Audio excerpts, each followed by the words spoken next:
Samantalang isinalang naman sa neuropsychiatric examination ang viral police na kinasuhan ng Quezon City Prosecutor's Office ng kasong inciting to sedition. Ang opisyal na noon pa pala pinatawan ng pag-aawol o absent without leave, hinihinalang may problema sa pag-iisip dahil sa kakaibang pagkilos nito sa social media. Tinutukan yan ni Val Gonzalez.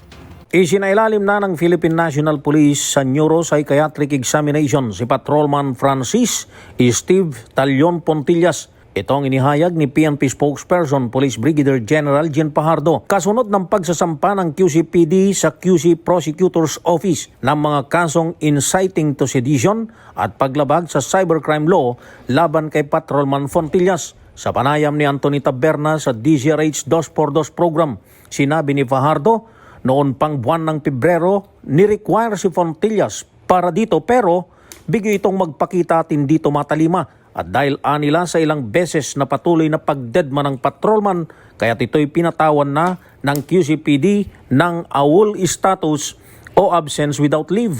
Makikita mo naman, sir, at makakamdaman mo sa kanya mga pananalita na hindi ito ordinaryong police na gusto lang magpahayag ng kanyang damdamin na he is challenging the duly constituted authorities, and ito ang tinitingnan natin ngayon na talagang mga supporti at binodocument po natin lahat po yan at para ang isang police na patrolman at challenging not only the PNP leadership, pati na rin po yung ating Pangulo at hindi natin ito mapapalagpasan. Sabi ni General Pajardo, isa sa tinitingnan ngayon ng QCPD ang posibilidad na mayroong problema sa pag-iisip si Pontillas, kaya't mahalagang resulta ng isinagawang neuroexam sa kanya kahapon. Dahil dito'y pinayuhan naman ng QCPD ang lahat ng police personnel na iwasang mag-post ng hindi otorisado at bias na content sa social media.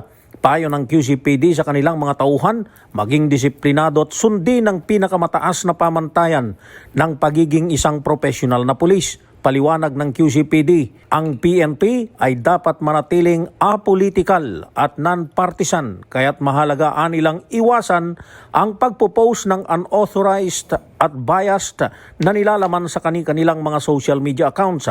Samantala sa nakalipas na 8 oras ay hindi na bababa sa 10 ang mga bagong mga post sa kanyang FB page si Patrolman Pontillas. Kabilang sa mga bagong post ni Pontillas ang may caption na usapang organisasyon at hinaing sa PNP at sa gobyerno. Bukod dito ay pinost din ng bagitong pulis ang permado niyang leave of absence. Ito ay bilang tugon ni Pontillas sa pahayag ng QCPD na siya raw ay awol na ng 1 linggo. Para sa MBC TV Network News, ako si Val Gonzalez, DZRH, una sa Pilipinas, una sa Pilipino.